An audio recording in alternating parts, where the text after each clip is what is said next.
તો આ તરફ અમરેલીના જાફરાબાદના દરિયા કિનારે લાગ્યું 3 નંબરનું સિગ્નલ। જાફરાબાદ લાઇટ હાઉસ ખાતે 3 નંબરનું સિગ્નલ લગાવવામાં આવ્યું। ડિપ્રેશનને કારણે જાફરાબાદના દરિયામાં કરંટ જોવા મળ્યો।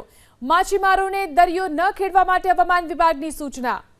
તો જાફરાબાદના દરિયા કિનારે 3 નંબરનું સિગ્નલ લગાવી દેવામાં આવ્યું છે। માછીમારોને દરિયામાં ન જવાની સૂચના આપવામાં આવી છે। દરિયાકાંઠે 3 નંબરનું સિગ્નલ લગાવવામાં આવ્યું।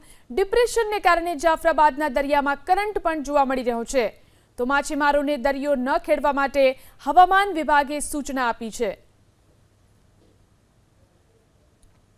તો અમરેલીના જાફરાબાદના દરિયાકાંઠે કરંટ જોવા મળી રહ્યો છે। દરિયામાં કરંટ જોવા મળી રહ્યો છે, જેના કારણે માછીમારોને દરિયો ન ખેડવા માટે કહેવામાં આવ્યું છે। ડિપ્રેશનને કારણે જાફરાબાદના દરિયામાં કરંટ જોવા મળ્યો। આ સાથે જ ત્યાં 3 નંબરનું સિગ્નલ લગાવી દેવામાં આવ્યું છે। માછીમારોને દરિયો ન ખેડવા માટે હવામાન વિભાગે સૂચના આપી છે। અમરેલીના જાફરાબાદના દરિયાકાંઠે લાગ્યું 3 નંબરનું સિગ્નલ।